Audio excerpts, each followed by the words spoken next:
গ্রামের নাম ছিল দক্ষিণ শালবন। চারদিকে ধানক্ষেত, মাঝখান দিয়ে সরু কাঁচা রাস্তা, আর দূরে বিশাল এক পুরনো জমিদার বাড়ি।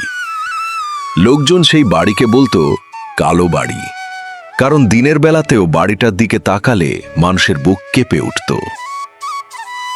বাড়িটার মালিক ছিল জমিদার জহির উদ্দিন চৌধুরী। বয়স 50-এর কাছাকাছি, লম্বা মানুষ, সাদা পাঞ্জাবি পরে থাকে, হাতে সবসময় একটা কালো লাঠি।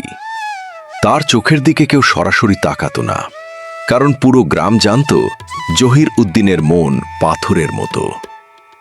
গ্রামে গরিব মানুষের অভাব ছিল না।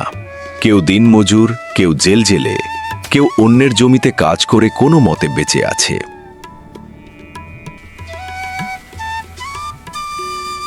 কিন্তু সবার ভয় একটাই, জমিদারের খাজনা। প্রতি মাসে লোক পাঠিয়ে টাকা তুলত সে। যা টাকা দিতে দেরি হতো তার ঘরের গরু নিয়ে যাওয়া হতো। কখনো ধানের বস্তা, কখনো আবার ঘরের দরজাও খুলে নিয়ে গেছে তার লোকজন। সেই গ্রামেই থাকতো সালাম মিয়া, চুপচাপ মানুষ, পেশায় কৃষক। সংসারে ছিল তার স্ত্রী হালিমা আর একমাত্র ছেলে নাবিল। নাবিল ক্লাস 7-এ পড়ে। ছেলেটার স্বপ্ন ছিল একদিন বড় হয়ে স্কুলের মাস্টার হবে। কিন্তু স্বপ্ন দেখারও দাম আছে, আর গরিব মানুষের স্বপ্ন সবচেয়ে সস্তা জিনিস। বর্ষাকাল চলছিল। টানা বৃষ্টিতে সালাম মিয়ার অর্ধেক জমি ডুবে গেল, ধান নষ্ট, ঘরে খাবার কমে গেল।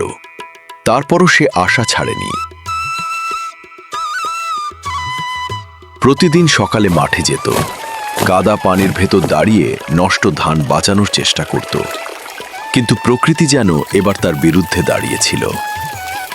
একদিন দুপুরে জমিদারের দুজন লোক এলো, তাদের হাতে মোটা খাতা। একজন চিৎকার করে বলল, সালাম, খাজনা সময় শেষ। সালাম দৌড়ে উঠানে এলো, ভেজা গামছা কাঁধে, মুখ শুকনো। সে আসতে বলল, আর একটু সময় দেন ভাই, ধান নষ্ট হইয়া গেছে। আর একটু সময় দেন ভাই, ধান নষ্ট হইয়া গেছে। লোকটা হেসে উঠল, কিন্তু সেই হাসির মধ্যে দয়া ছিল না। জমিদার দয়া বুঝে না। জমিদার দয়া বুঝে না। হালিমা দরজার আড়াল থেকে সব দেখছিল। তার বুক কাঁপছিল, কারণ ঘরে তখন মাত্র এক হাঁড়ি চাল ছিল, আর কিছু না।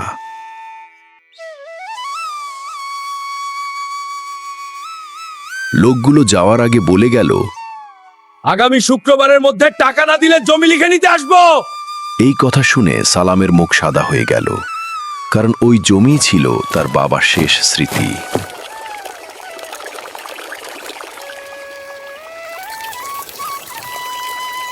সেই রাতে ঘরে কেউ ঠিকমতো খায়নি। নাবিল বই খুলে বসেছিল ঠিকই, কিন্তু তার চোখ বইয়ে ছিল না। সে বাবার মুখের দিকে তাকাচ্ছিল। সালাম চুপচাপ বসেছিল, মাটির দিকে তাকিয়ে। তার মনে হচ্ছিল সে যেন ধীরে ধীরে হেরে যাচ্ছে। রাত গভীর হলে হালিমা আসতে বলল, এত চিন্তা কইরো না। এত চিন্তা কইর না। সালাম তেতো হেসে বলল, গরিব মানুষ চিন্তা না কইরা বাঁচতে পারে। বাইরে তখন বৃষ্টি পড়ছিল, টিনের চালের উপর ঝমঝম শব্দ। কিন্তু সেই শব্দের চেয়েও ভারী ছিল ঘরের নীরবতা। পরদিন সকালে নাবিল স্কুলে যাচ্ছিল। হঠাৎ রাস্তার পাশে কয়েকজন ছেলেকে কথা বলতে শুনল।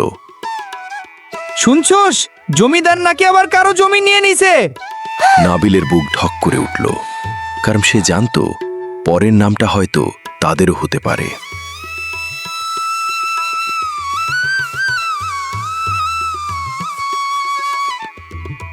স্কুলে সেদিন তার মন বসেনি।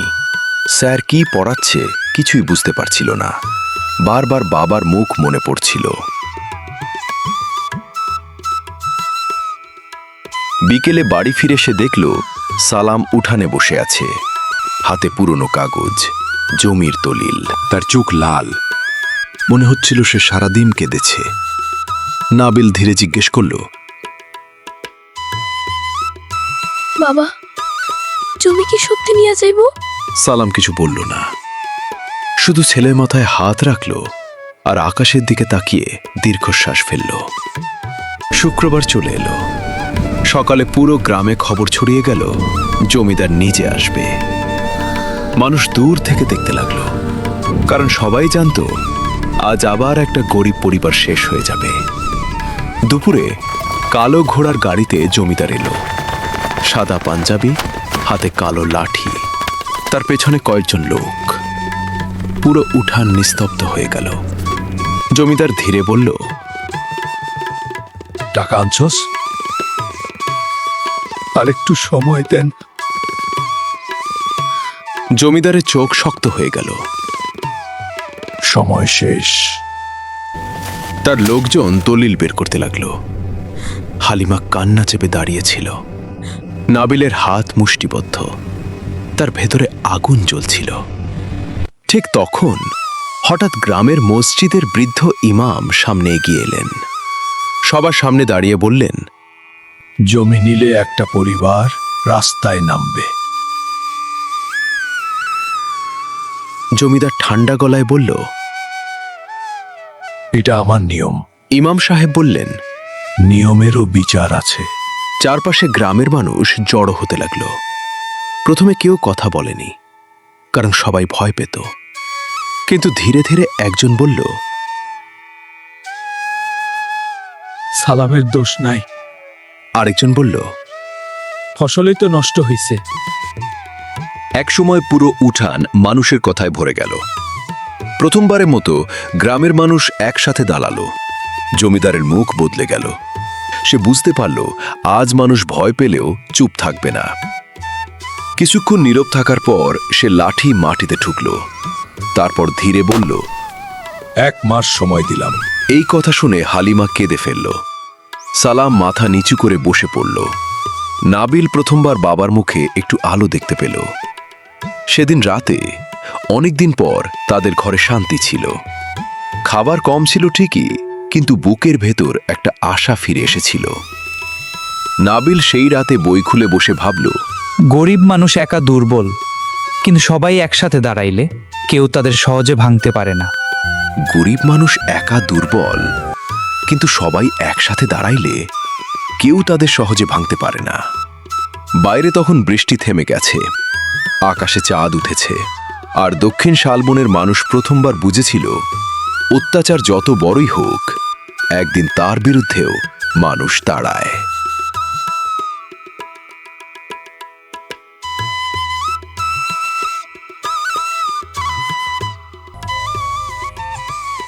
যদি আমাদের গল্পটি ভালো লেগে থাকে তাহলে অবশ্যই একটি লাইক দিন আর অবশ্যই শেয়ার করতে ভুলবেন না।